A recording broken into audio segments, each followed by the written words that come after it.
The mine didn't collapse all at once. It sighed first. And when the lights went out, that's when they realized something was still alive down there with them. Because in the dark, they heard breathing that didn't belong to anyone they could see. The voices didn't scream, they whispered. They knew their names, they knew their thoughts, and worst of all, they knew exactly how long each of them had left. This isn't a story about being trapped underground. It's about what wakes up when there's nowhere left to run. Chapter 1. Chapter 1. The mine wasn't empty when we entered. The first thing the mine did was breathe. Not loudly, not in a way anyone could point to and say, "That's wrong." Just a slow, patient exhale that passed through the tunnels like a draft searching for a mouth. The crew barely noticed it. They never did. There were 6 of them when they stepped past the warning sign and into the shaft, helmets already scuffed, boots already damp from yesterday's work. Men who had learned how to look at darkness without reacting to it. Men who believed silence meant safety. Above ground, the morning was gray and ordinary, the kind of day that didn't feel like it would be remembered. Below ground, the air tasted metallic, sharp on the tongue, layered with the smell of old stone and machine oil. Every step deeper swallowed the light behind them, leaving only the pale cones of their headlamps cutting into the rock. No one spoke about the rumors. That was the unspoken rule. You didn't mention the last crew. You didn't ask why 2 men quit without notice, and you never talked about the sounds. The mine supervisor had laughed it off during briefing. "Old tunnels make noise," he'd said. "Pressure shifts, air moving through cracks." He'd tapped the clipboard, already bored. Nothing to worry about. So they went in believing him, or pretending to. The silence closed behind them as the elevator cage rattled to a stop, sealing them inside the earth. The mine was old, not abandoned, never abandoned, but tired. The walls were scarred with decades of tools and clawed with rusted bolts that oozed orange stains like dried blood. Water dripped steadily from the ceiling, counting time in uneven seconds. Drip. Pause. Drip. The sound echoed farther than it should have. Eli was the first to notice it. He stopped walking, headlamp sweeping the tunnel ahead. The beam caught dust in the air, floating too slowly to be natural. "Did you hear that?" he asked. The others froze, not because they were afraid, but because stopping was how accidents happened. Still, they listened. There was nothing, just the drip, just the hum of distant machinery. "Air moving," Mark said, already turning back to his work. "Relax." Eli nodded, embarrassed. He adjusted his gloves and kept walking. But as they moved deeper, the sound came back. Not a noise exactly, more like a presence, a pressure against the ears, the way it feels when someone stands too close behind you. Breathing. Slow, measured, patient. It faded whenever they spoke. That should have meant something. They reached the worksite an hour later, a newly opened branch of the mine where the rock still looked raw, freshly wounded. The ceiling pressed low there, forcing them to hunch. Their headlamps revealed veins of coal like dark nerves running through the stone. The air felt heavier, not thicker, older. As the drills started, the sound vanished beneath the mechanical scream. The mine seemed to retreat, shrinking back into itself. For a while, everything felt normal, predictable, safe in the way routine always pretends to be.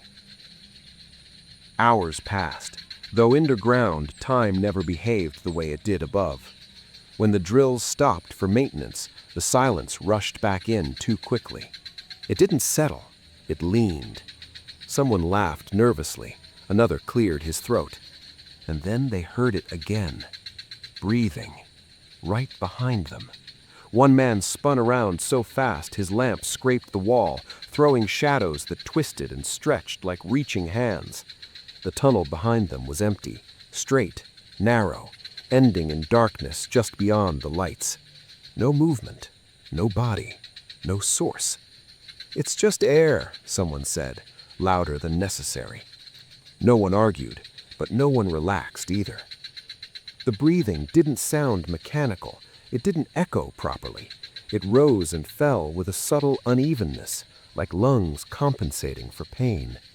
Eli found himself holding his own breath, afraid the sound would answer back if he didn't. The phrase surfaced in his mind uninvited, something an older miner had muttered months more before quitting. The silence isn't empty. At the time, it had sounded poetic, dramatic, easy to ignore. Down there, it felt like a warning carved in bone. They finished the shift without incident. No collapse, no alarms, nothing that would justify fear. By every measurable standard, it was a good day. As they packed up, Eli noticed something carved in the wall near the exit. Faint, almost worn away. Letters scratched deep enough to survive decades of dust. "It listens when you stop talking." He stared at it longer than he should have. "What is it?" Mark asked. "Nothing," Eli said, stepping in front of the words. "Just old markings." They rode the elevator up in silence, the cage shuddering as it rose. The pressure eased with every foot closer to the surface. The breathing faded, dissolving back into the rock. Daylight greeted them like a lie. Above ground, the world sounded too loud, too alive. The men joked, complained, lit cigarettes. Normality reasserted itself with practiced ease. But as Eli walked away from the mine, he felt it. Not fear, not yet. Just the certainty that something down there had noticed them, and it was waiting for them to come back. Because the mine wasn't empty when they entered, and it wouldn't be empty the next time they went down. Chapter 2. Chapter 2. The collapse didn't kill us. It sealed us in. The collapse didn't arrive like an explosion. There was no single moment to point to and say that's when it happened. First, the mine tightened. The walls groaned, not loudly, not urgently, but with the tired sound of something shifting its weight after holding still for too long. Dust sifted from the ceiling in lazy spirals, sparkling briefly in the headlamps before settling on shoulders and helmets like gray snow. Someone joked about a nervous tunnel. No one laughed. Then the floor trembled, not enough to knock anyone down, just enough to make the tools rattle and the lights stutter. The mine inhaled, and then it exhaled all at once. Rock screamed against rock. A deep rolling sound surged through the tunnels, too massive to feel sudden. It wasn't violence, it was pressure finally deciding where to go. The lights went out. Darkness swallowed everything so completely it felt physical, like a hand pressed over the eyes. For a heartbeat, no one moved. Then the dust hit. It poured through the air, thick and choking, filling mouths and lungs with the taste of crushed stone and ancient earth. Men shouted names, coughed, cursed, voices colliding with one another, directionless. A beam of light snapped on, then another. Headlamps flickered weakly, their cones slicing through a fog so dense it erased distance. The mine felt smaller, lower, as if the ceiling had crept down while they weren't looking. "Everybody sound off," Mark called, forcing authority into his voice. One by one, voices answered. 6, all alive. That was the first relief. It didn't last. They moved cautiously toward the tunnel they'd come through, and stopped. Where there had been open passage, there was now a wall. Jagged stone blocked the exit, collapsed inward like a clenched fist. Timber supports jutted out at broken angles, splintered and useless. A thin stream of dirt trickled from above, hissing softly as it hit the floor. No air movement, no draft. The mine had closed its mouth. They tried the radios next. Static answered. A burst of noise, then nothing. The signal didn't fade, it simply failed, as if swallowed. Inventory followed, it always did. 2 emergency oxygen canisters, 3 working headlamps, 1 damaged drill, no secondary exit marked on the map, and no sense of time. Hours passed, though underground it was impossible to tell. The dust settled slowly, coating everything in gray. Breathing became an effort, not desperate, not yet, but deliberate. Each inhale felt measured, rationed by instinct. That's when they noticed the silence. Not the absence of sound, the shape of it. It pressed in around them, filling the spaces left by panic. The drip of water had stopped. The distant hum of machinery was gone. Even the small noises, shuffling boots, fabric shifting, felt muffled, absorbed. And beneath it all, breathing. Slow, steady, unbothered. Eli froze. The sound wasn't coming from any direction he could point to. It seemed to exist everywhere at once, layered under the silence like a second atmosphere. He opened his mouth to speak.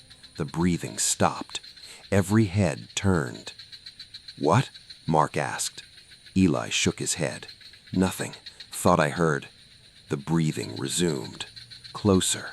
Someone swore under their breath. Another laughed, sharp and hollow. "It's just us. Echo. Stress." But the sound didn't echo. It didn't belong to the tunnel. It belonged to the space between them. They moved deeper into the mine, away from the collapse, following the map's faint promise of wider chambers. The rock walls felt damp now, slick under gloved hands. The air smelled wrong, less metallic, more organic, like something old had been sealed up and recently disturbed. With every step, the breathing followed, not matching their pace, not reacting to their movements, waiting. They found a pocket of open space where the ceiling rose slightly, offering the illusion of safety. They sat, backs to stone, conserving energy. No one suggested sleeping. That's when the first voice whispered. Not aloud, not through the ears, inside the skull. A murmur that brushed against thought, intimate and invasive. "You always knew this is how it would end." Eli gasped, clutching his helmet. Across from him, another man did the same. "You heard it too," Eli said before he could stop himself. The words hung there, dangerous. The breathing deepened. Slow satisfaction rolled through the sound, like something settling in comfortably. That's when the phrase returned, clearer now, heavier. "We weren't buried alone." No one said it out loud, but every one of them was thinking it, and somewhere in the dark, something was listening. Chapter 3. Chapter 3. We heard breathing that didn't need air. At first, they tried to drown it out. They spoke louder than necessary, asked questions no one needed answered, joked with a brittle edge, the kind that snaps if pressed too hard. Sound became a shield, thin, fragile, but better than nothing. As long as someone was talking, the mine behaved. The breathing faded into the stone, indistinguishable from settling rock and distant pressure.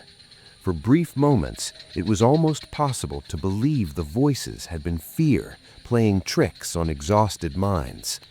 Almost. Hours passed, though time down there bent and folded in on itself, refusing to move in straight lines. The air grew warmer, thicker, heavy with moisture and the sour tang of sweat. Their headlamps carved shallow tunnels of light that never quite reached the walls. They followed a narrow passage that sloped downward, boots slipping slightly on the damp rock.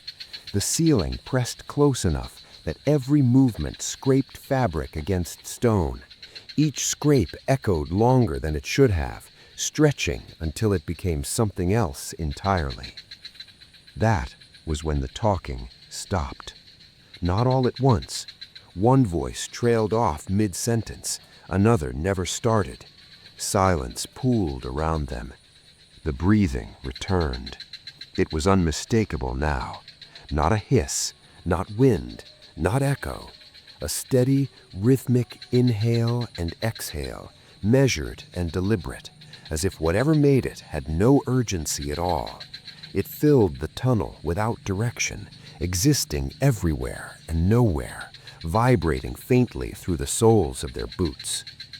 Eli's stomach clenched. He counted the rhythm before he realized what he was doing. 4 seconds in. Pause. 5 seconds out. Too slow to be human. Too controlled to be mechanical. Someone whispered, "Do you hear that?"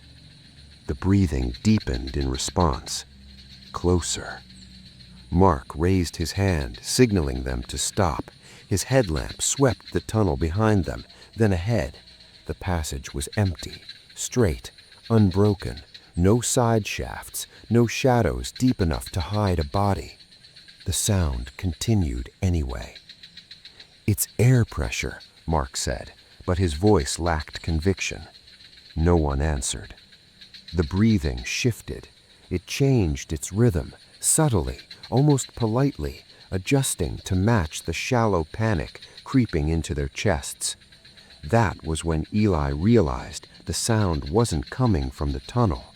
It was coming from the space between their words. He swallowed. "It stops when we talk." "What?" someone asked. "It stops when we talk," Eli repeated, louder now. "Listen." They spoke, all of them at once. Nonsense, complaints, half-formed questions.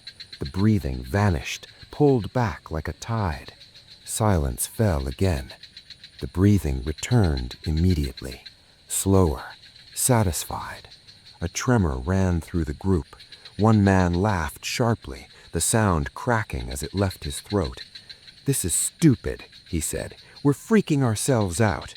But no one moved. The mine felt closer than before.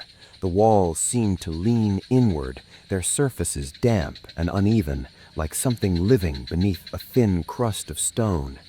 The smell had changed again, less mineral, more like rot sealed away too long. Eli's headlamp flickered. Just once, but it was enough. The breathing surged during that brief darkness, swelling until it felt like it pressed against his ribs from the inside. "It breathes when we stop talking," he said. The words fell into place with horrifying ease, like a puzzle piece that had been waiting. No one contradicted him. They tested it again. They fell silent. The breathing rolled through the tunnel, intimate and close, brushing the edges of their awareness like a hand trailing across skin. They spoke. It retreated. Back and forth. Presence and absence. Control and permission. Something down there was learning. They started walking again, faster now, driven by a need to move, to create sound, to prove momentum still existed. Their voices never fully stopped, overlapping in a low, constant murmur. Stories repeated. Names were spoken again and again, like anchors.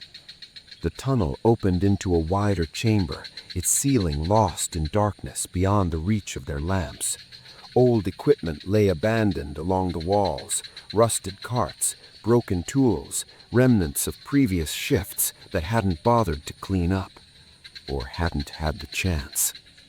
Scratched into the rock near one of the carts were shallow grooves, overlapping and frantic. Marks made by fingernails. The breathing softened there, becoming almost tender, as if pleased. A radio crackled suddenly, blasting static so loud it made them flinch. Hope surged, wild and irrational. Mark grabbed it, shaking the device, calling for response. Static screamed back. Then, beneath it, faint but clear, breathing right through the speaker. The radio went dead. No one touched it again. They stood in the chamber, voices hushed but continuous, afraid of the silence, yet exhausted by the effort to keep it away. Sweat ran cold down spines. Muscles ached from tension that never released. Eli felt the weight of it then, not just fear, but attention. They weren't lost.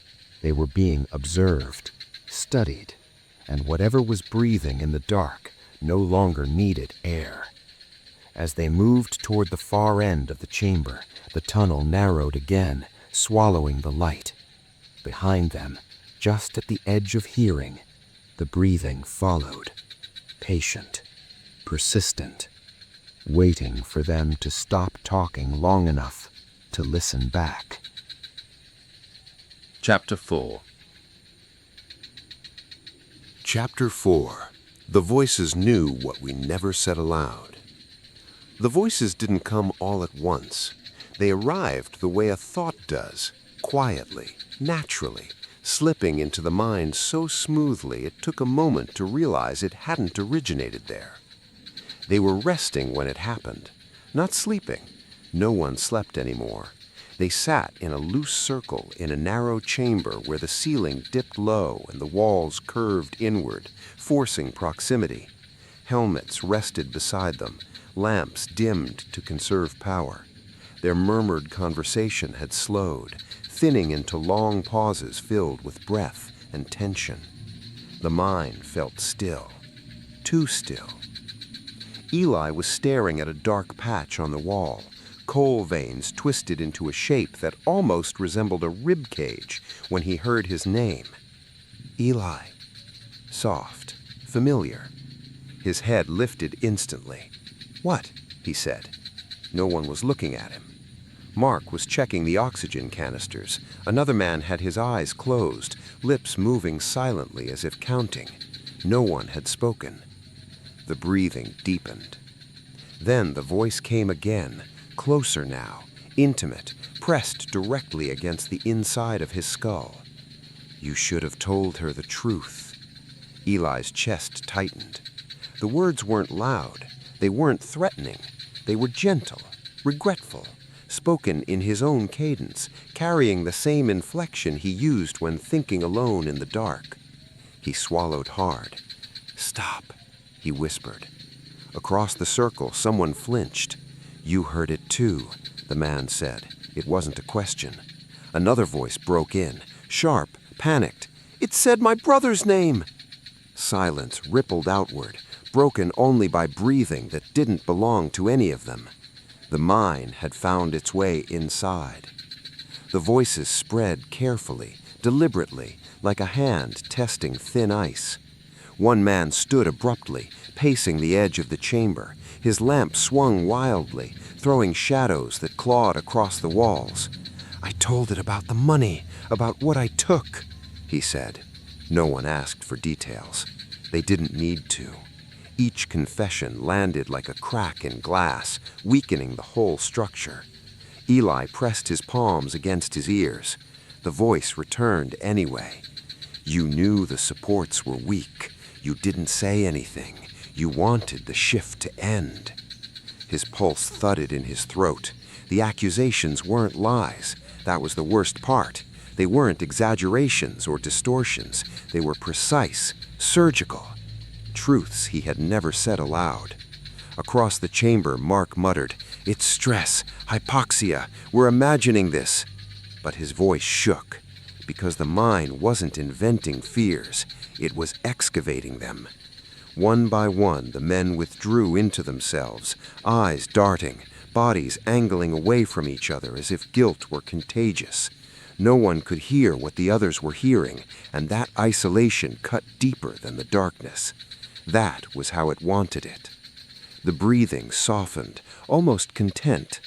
Eli realized something then. The voices weren't overlapping. They were taking turns, listening, responding, learning. He remembered the scratched message near the cart. It listens when you stop talking.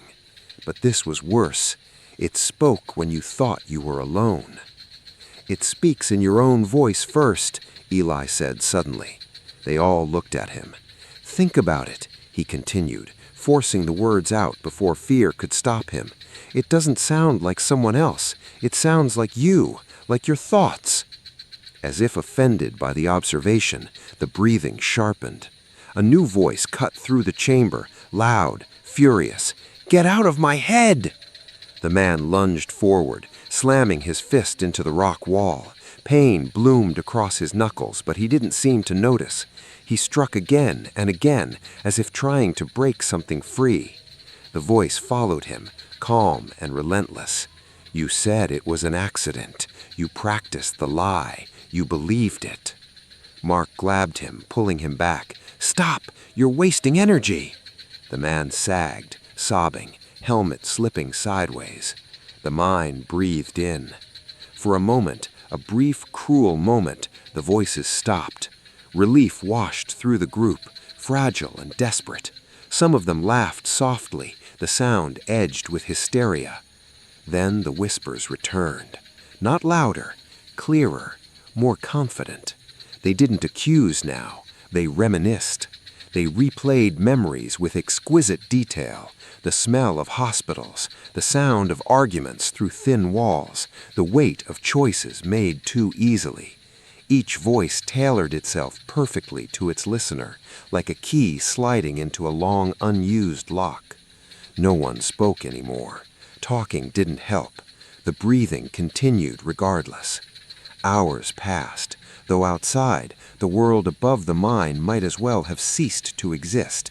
Down there, time measured itself in heartbeats and whispered sins. Eli felt the pressure building behind his eyes, the urge to answer back, to explain, to justify. That urge terrified him more than the voices themselves, because the mind wasn't trying to scare them, it was trying to start a conversation.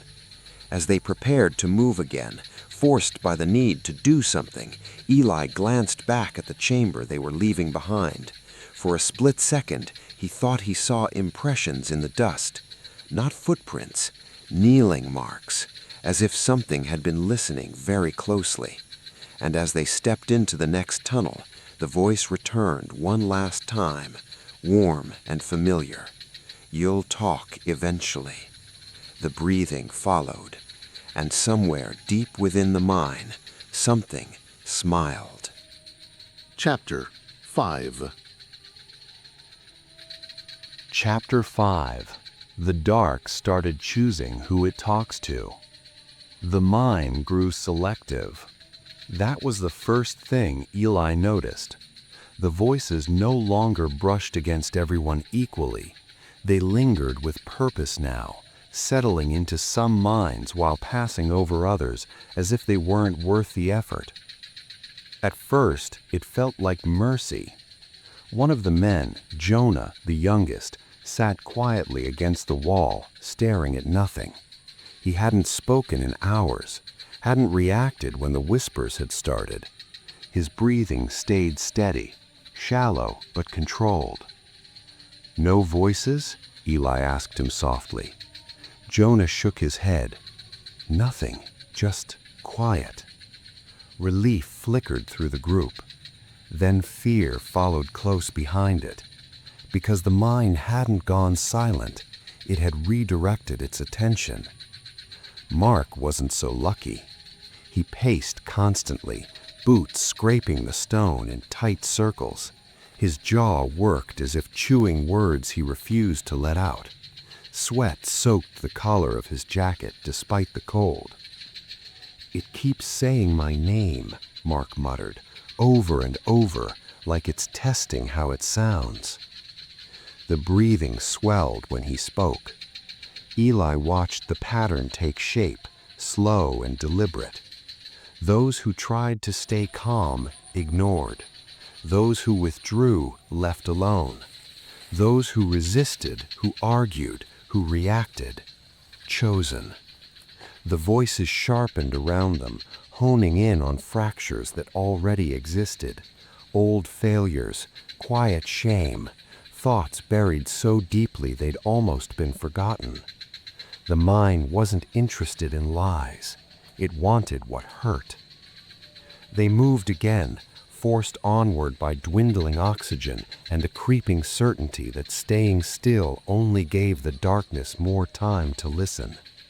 The tunnel sloped downward, tighter than before, the walls damp and slick like something sweating. Hours passed, though outside the night might have already given way to morning.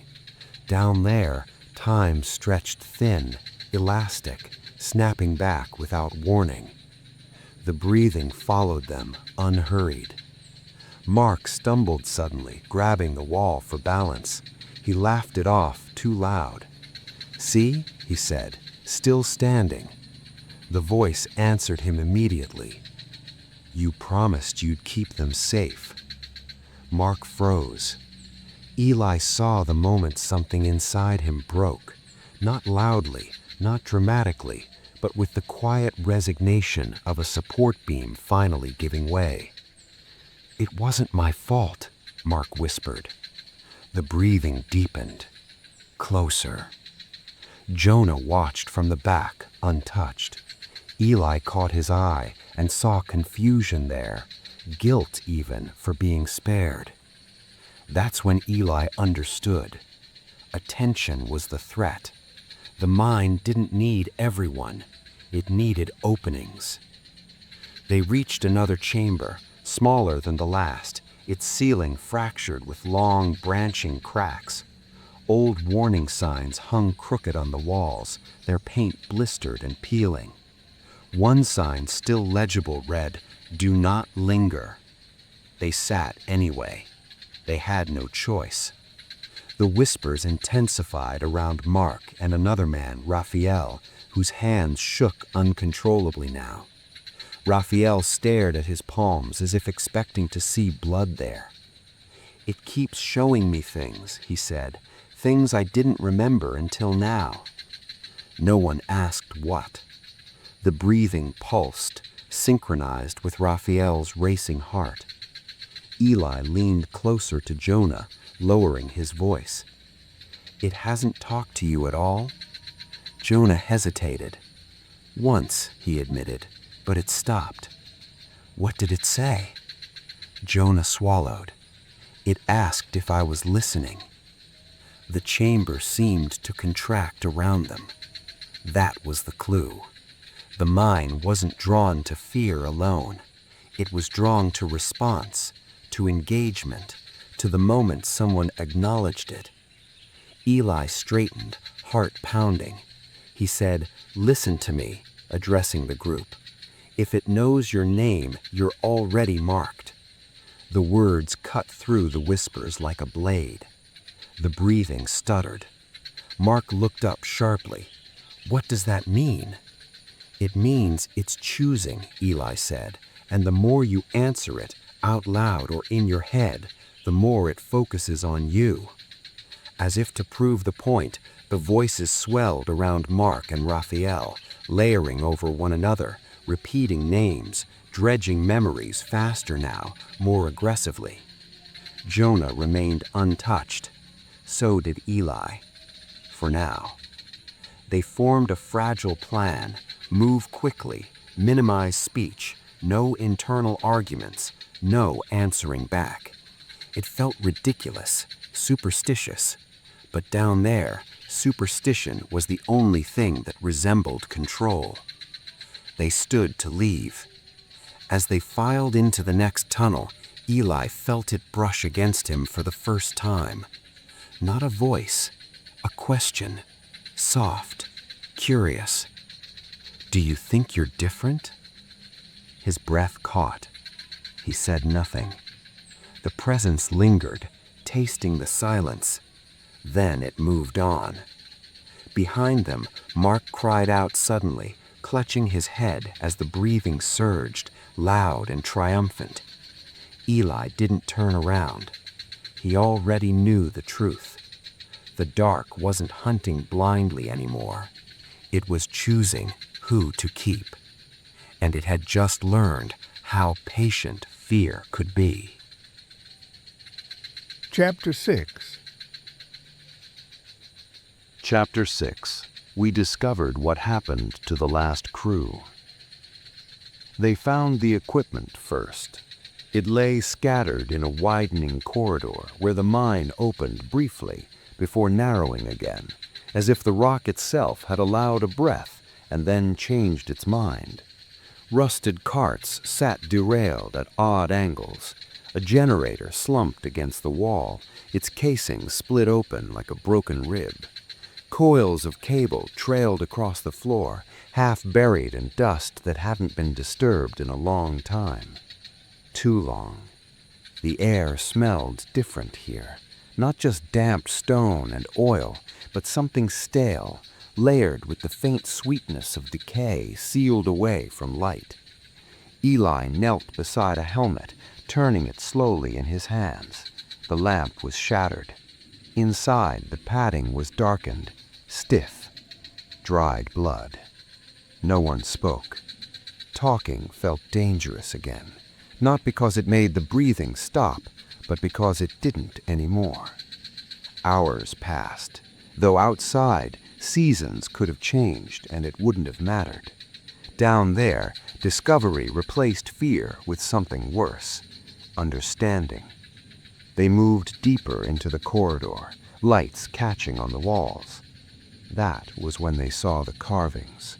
Not the neat scratches of a single message, but layers upon layers of writing gouged into the stone. Names, dates, fragments of sentences overlapping until they became unreadable. Some letters were deep and deliberate. Others were frantic, slashed so hard they cracked the rock. Eli traced one phrase with his glove. "Don't answer it." Below it, smaller, fainter, "We tried to wait." The breathing softened, almost reverent. Jonah pointed to a section farther down the wall. "There," he whispered. A line repeated over and over, spiraling inward like a thought stuck on a loop. "It doesn't kill you. It doesn't kill you. It doesn't..." The sentence ended abruptly, the last word unfinished. A radio sat beneath the writing, half crushed under a fallen beam. Mark crouched, brushing dust from its surface. The device looked ancient compared to theirs, older model, thicker casing. He hesitated, then turned it on. Static burst out, loud enough for them to flinch. The breathing retreated for half a second, then threaded itself through the noise, familiar and patient. A voice crackled through, recorded, thin, exhausted. "If anyone finds this, if you're still alive..." The speaker coughed, the sound wet and painful. "It's not the air. We checked. Oxygen's low, but that's not what's doing this." A pause. Shallow breathing. Human time. "It talks," the voice continued. "Not out loud at first. Inside. It learns you. It waits."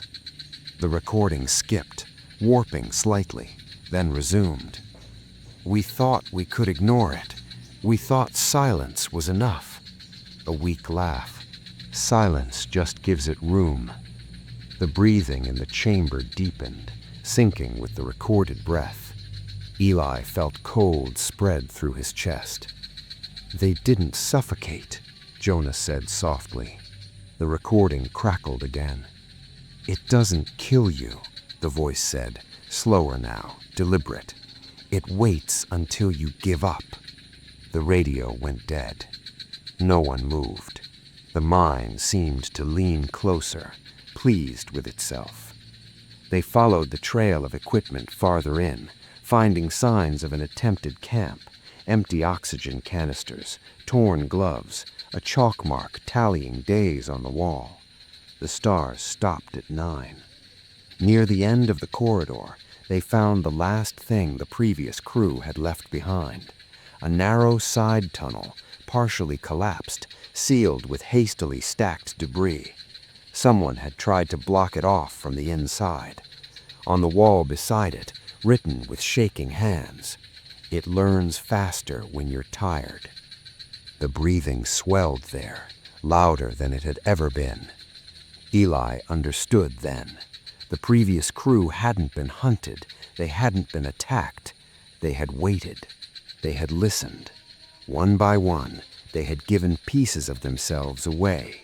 Answers, memories, names, until there was nothing left to resist with. The mind didn't need to break bodies. It eroded will.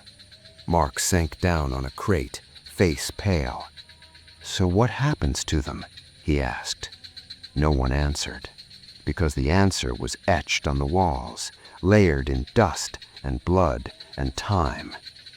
They stayed, in some form. The breathing shifted, moving through the corridor like a presence, stretching its limbs after a long rest. Eli felt the weight of it settle behind his eyes. The realization locked into place, cold and final. The mind wasn't a place, it was a process, and it had been repeating itself for decades.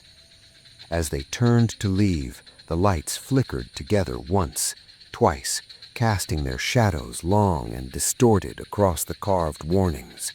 Behind them, faint but unmistakable, a new sound joined the breathing. Footsteps, matching their pace, learning it, waiting for the moment they were too tired to keep moving forward. Chapter 7. Chapter 7. Time down there didn't move normally. Time broke quietly. Not all at once. Not in a way anyone could point to and name. It simply stopped behaving the way it was supposed to. Eli noticed it when his watch failed for the third time. The first stop had felt normal. Electronics died underground all the time. He'd wound it manually, listening to the faint tick return like a heartbeat. The second time, the hand spun backward for a full minute before freezing again. Now the face was blank. Not dark, blank. As if the numbers had never been there. He didn't mention it. None of them were talking about broken things anymore, unless they absolutely had to. Broken things had a way of becoming metaphors down there. Sleep became impossible. They tried anyway, leaning against the walls, closing their eyes, rationing movement and breath. But whenever someone drifted close to unconsciousness, the mind responded. A whisper, a name, a memory replayed too vividly to ignore. Eli closed his eyes and saw his childhood kitchen, the exact pattern of cracks in the linoleum, the smell of burnt coffee. He opened them again immediately, heart racing. The breathing had changed. It no longer felt patient. It felt anticipatory. Hours passed, though outside the night stayed the same. Or maybe it didn't. There was no way to know. Down there, light came only from failing headlamps, each flicker a reminder that time was being spent, whether they measured it or not. Mark's radio crackled suddenly. "Don't touch it," Jonah hissed. Too late. Mark flinched as the device came alive in his hands. Static burst out, followed by a calm, familiar voice. 3 minutes, it said. Mark stared at the radio. 3 minutes until what? No answer. They waited. The mind waited with them. At exactly 3 minutes, measured by nothing more than the slow rise of dread, the headlamp on Mark's helmet went dark. Perfectly timed. No flicker, no warning. Just gone. Mark swore, ripping the helmet off. This battery was full. The breathing deepened, satisfied. Jonah backed away slowly. It knew. Eli felt the truth settle like a weight in his stomach. The voices weren't predicting possibilities. They were remembering outcomes. Another whisper followed, this one threaded directly into Eli's thoughts. "You'll panic in 10 seconds." He laughed softly despite himself. Dark humor, brittle and sharp. "No, I won't." 9, 8. His chest tightened. 7. The walls felt closer. 6. He tried to slow his breathing. 5. Air refused to fill his lungs properly. 4. His pulse thundered. 3. Panic slammed into him, sudden and total. Eli doubled over, gasping, vision tunneling as if the darkness had found a way inside his body. He barely registered Jonah grabbing his shoulders, forcing him to focus, to breathe. The panic recedes slowly, leaving humiliation and fear in its wake. The voice had been right, every time. They started to notice other shifts. Their hunger came and went without pattern. Exhaustion surged randomly, independent of effort. Memories blurred, simple things at first, names, sequences, then larger gaps. Raphael insisted they'd already walked a certain tunnel. They hadn't. Or had they? The mind reused spaces, or time reused them. They reached a junction marked on the map as a straight passage. Instead, they found a curved hallway spiraling downward, its walls smooth and worn like something had passed through it repeatedly. The hallway ended abruptly at a cracked door, and beyond it, another chamber, identical to one they'd rested in before. Same warning sign, same fractured ceiling, same chalk marks on the wall. Except there were more tally marks now. Jonah counted silently. 2 more than last time. "We've been here," Mark whispered. Eli shook his head. "No, we haven't." But the mind disagreed. The breathing filled the chamber, echoing softly, rhythm unchanged. It sounded older here, more settled. The voice returned, calm and instructive. "It knows what comes next because it's already been here." The phrase repeated, layered through the chamber, spoken in different voices, some familiar, some not. Eli felt a creeping certainty take hold. They weren't moving forward. They were circling through moments that had already happened, replaying variations until the mind got what it wanted. Someone screamed suddenly, short, sharp, then clamped a hand over their mouth. Too late. The breathing surged. A whisper followed immediately, precise and cruel. "This is where you stop running." They moved again, driven by terror and the fading hope that movement still mattered. But the tunnels seemed to rearrange themselves, bends appearing where none should exist, distances stretching and contracting without logic. Time fractured further. A minute felt like an hour vanished in a blink. Eli found himself wondering how long they'd truly been underground. A day? A week? Longer? That thought terrified him more than the darkness. As they pushed into yet another tunnel, Eli felt the weight of inevitability pressing down. The mind didn't rush. It didn't need to. It had already seen this ending, and it was waiting for them to arrive at it, one forgotten minute at a time. Chapter 8. Chapter 8. One of us started talking back. It began quietly. Not with shouting or screaming, but with conversation. They were moving through a narrow passage when Eli noticed Raphael lagging behind. His steps were slower now, more deliberate, as if he were listening for instructions only he could hear. His lips moved occasionally, forming silent words. "Raphael?" Eli said. Raphael looked up, startled, then smiled. It was the wrong expression, too calm, too settled, like someone who had finally made a decision. "It's easier if you answer," Raphael said. "It doesn't like being ignored." The breathing shifted immediately, not louder, closer. The tunnel seemed to inhale with him. Mark stopped walking. "Answer what?" Raphael shrugged. "Questions? It asks small ones at first, things you already know, things you're tired of carrying." Jonah shook his head violently. "Don't do that! Don't talk to it!" Raphael laughed softly. "I'm not talking to it. I'm talking with it." The words echoed longer than they should have. Eli felt a chill creep up his spine. "Eli, it lies." "No," Raphael said gently. "It remembers."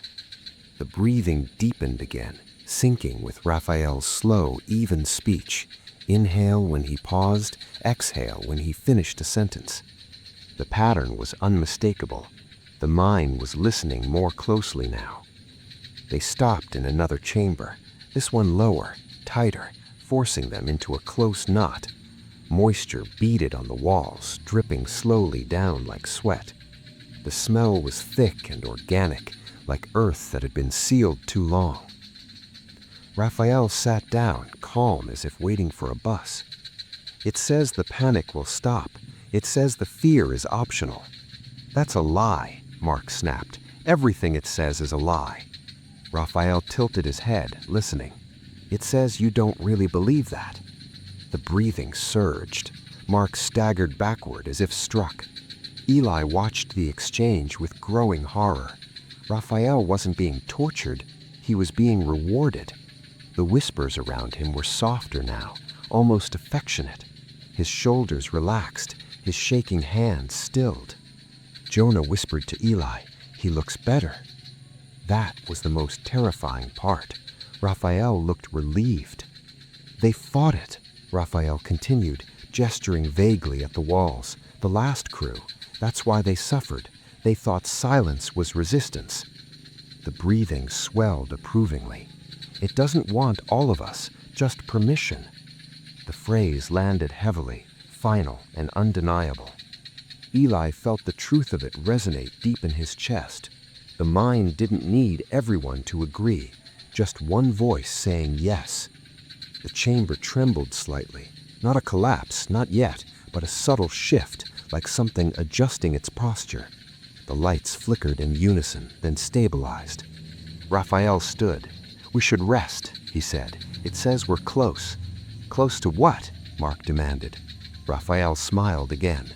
"To not being afraid anymore."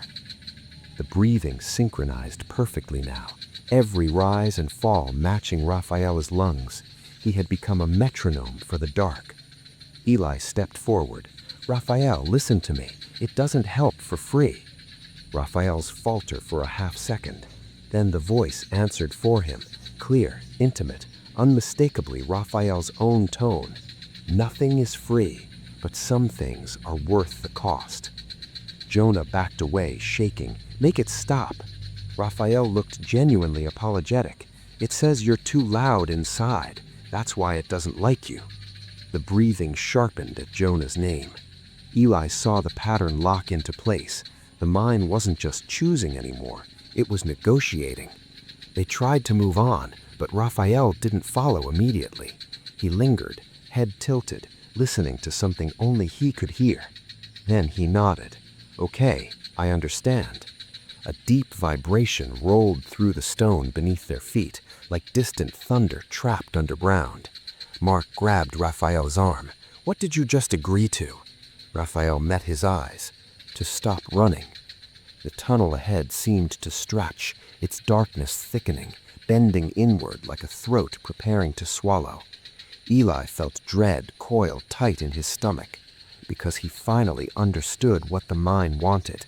Not bodies, not silence, not even fear. Consent. As they stepped forward into the narrowing dark, the breathing followed, perfectly timed, perfectly calm, and for the first time since the collapse, it sounded almost human. Chapter 8. Chapter 9. Escape required leaving someone behind. They found the lift shaft by accident, or maybe the mine let them find it. The tunnel narrowed into a throat of crushed rock and twisted metal, opening suddenly into a vertical space that dropped out of sight. Old cables hung slack along one wall, frayed and rusted, swaying slightly despite the still air. A maintenance ladder ran down the side, half its rungs bent or missing. Above them, far above, a faint square of lighter darkness suggested the surface. For the first time since the collapse, hope appeared without being immediately strangled. Mark laughed, breathless. "We can climb, one at a time." The breathing paused.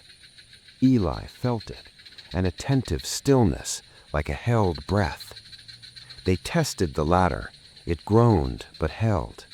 The shaft was tight, barely wide enough for a single body with a pack. No room to pass, no room to turn around. Jonah did the math aloud, voice shaking.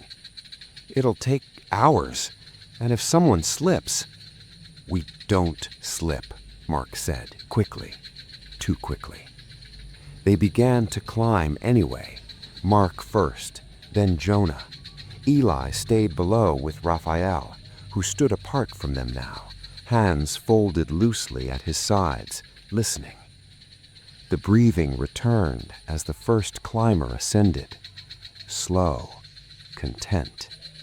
The shaft amplified every sound, the scrape of boots, the rattle of metal, the sharp intake of breath when a rung bent unexpectedly.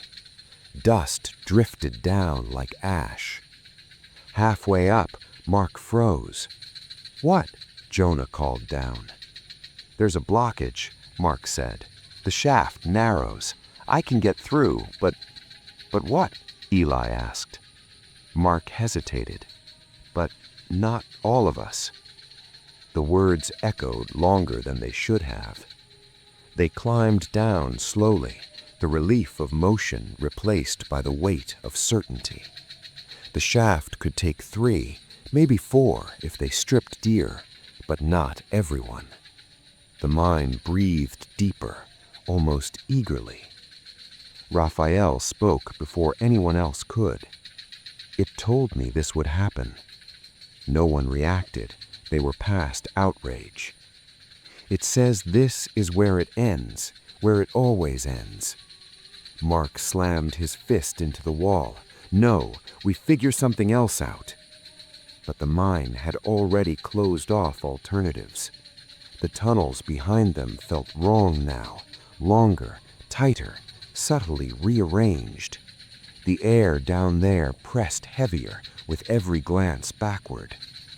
Eli understood the truth settling in like a stone. The mine wasn't blocking escape, it was shaping it. "Something has to stay underground," Jonah whispered. The phrase felt ancient, rehearsed, as if it had been spoken in this exact place countless times before. The breathing swelled in response. Fear rippled through the group, not sharp panic, but a deep, gnawing dread that fed on anticipation. The mind loved this part, the deliberation, the slow erosion of hope. Mark looked from face to face. "We draw lots." Raphael shook his head gently. "It doesn't work like that." Eli met Raphael's eyes and saw something hollow there, acceptance sharpened into resolve. "It wants fear. That's what feeds it fastest. Not flesh, not time, fear. The breathing synced with his words. If someone stays willingly, Raphael continued, it doesn't get what it wants. Silence fell. The idea hung between them, fragile and terrible. You volunteered? Jonah asked. Raphael smiled faintly. I already did. The mind seemed to lean closer. Eli felt the weight of guilt crash into him, hot and suffocating. No, we don't leave anyone. Raphael stepped back toward the dark of the tunnel. You already have. You just haven't walked away yet. The shaft above creaked softly, as if impatient. Mark's eyes filled with tears he didn't bother hiding. I can't. You can, Raphael said, and you will, because you're afraid, and it knows that. The breathing deepened, triumphant. Eli realized then that the mine had engineered this exact configuration, space, numbers, exhaustion, until the choice became inevitable, not forced, offered. Raphael removed his helmet, placing it carefully on the ground. When you climb, don't look back. It hates being ignored. Jonah sobbed openly now. Eli felt his own resolve cracking, splintering under the weight of survival instinct. Something has to stay underground, Raphael repeated softly. The phrase echoed, not just in their minds, but in the stone itself. The lights flickered once, then steadied, as if the mine had accepted the terms. Chapter 10. Chapter 10. The mine is still open. They emerged into daylight, one at a time. The climb blurred into a sequence of pain and breath and trembling hands, but the moment Eli's fingers broke the surface, scraping against cold metal slick with rain, everything else vanished. He hauled himself up and collapsed onto gravel, lungs burning as clean air rushed in too fast, too sharp. The sky above was overcast, ordinary, uninterested. Jonah came up next, sobbing openly, followed by Mark, whose hands shook so badly he couldn't stand without help. Sirens wailed somewhere in the distance, voices shouted, boots ran. Rescue arrived late, loud, and convinced it understood what had happened. Eli lay on his back, staring at the clouds, waiting for the sound to follow them out. It didn't. No breathing, no whispers, no pressure behind the eyes, just wind and rain and the steady, indifferent noise of the surface world. They told their story in fragments: collapse, trapped, disorientation, a man lost underground. Trauma filled in the gaps where details faltered. The officials nodded solemnly, already writing the ending they preferred. Raphael's name went on a list. The mine was sealed within hours. Concrete poured, warning signs posted. A temporary closure announced pending investigation. For a while, the nights were quiet. Eli slept in short bursts, waking to phantom sensations, dust in his mouth, the echo of breath too close to be his own. But the whispers never returned. Over time, the panic softened into something duller, heavier. Survivor's guilt, the doctors called it. Weeks passed. The mine reopened. Economic necessity outweighed superstition. The collapse was declared a structural failure. Repairs were made, new crews brought in, fresh crews brought in. The old warning signs were replaced. Eli read about it in the paper one morning, coffee cooling, untouched in his hands. A familiar unease settled in his chest. The first report came 3 days later. A worker complained about hearing breathing in an empty shaft. Management blamed air pressure, ventilation issues, stress. The second report mentioned whispers. The third mentioned names. Eli stopped reading after that. Jonah called him that night. His voice sounded thin, stretched tight. "They're still working it," he said, "like nothing happened." Mark didn't answer his phone anymore. Eli drove past the mine once, unable to stop himself. The entrance looked unchanged, dark mouth yawning beneath industrial lights, swallowing men in reflective vests and hard hats. Normal. He almost believed it. A week later, the reports reached the local news. Nothing dramatic, just a short segment, an interview with a worker who laughed nervously as he spoke. "Probably just my head," he said, "but sometimes it feels like the dark is listening." Eli turned off the television. That night, he dreamed of the chamber with the tally marks. There were more now. He woke with his heart racing, the echo of a familiar phrase pressed against his thoughts. "It doesn't kill you. It waits until you give up." The investigation closed. The mine continued to operate. Months passed. New crews rotated through. Some quit early, others stayed. Stories circulated quietly, dismissed just as quietly. Breathing mistaken for machinery, voices attributed to exhaustion. The pattern repeated. Eli realized then what Raphael had meant. The mine hadn't followed them out. It didn't need to. It stayed where it had always been, patient, embedded in stone and time, waiting for the next moment fear outweighed resistance, waiting for the next conversation. Years later, when Eli finally stopped flinching at silence, he caught himself listening in dark rooms, counting the space between breaths. He never went underground again. But sometimes, late at night, when the world went quiet and his thoughts slowed, he felt it. Not a sound, not a voice, just the certainty of attention. Because some places don't chase you, they outlast you. And the mine is still open, still breathing, still waiting. It never followed us out. It never had to.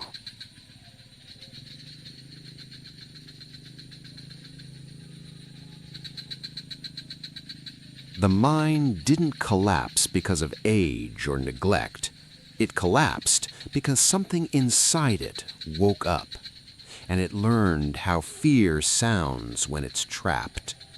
Down there, darkness isn't the absence of light. It's a listener. It waits for silence. It waits for guilt. It waits for the moment you stop believing help is coming. And once it knows your thoughts, escape doesn't mean survival. It just means you're carrying the memory of it with you. So the next time the room goes quiet, the next time you hear breathing when no one's there, remember this story. Because some places don't want you dead.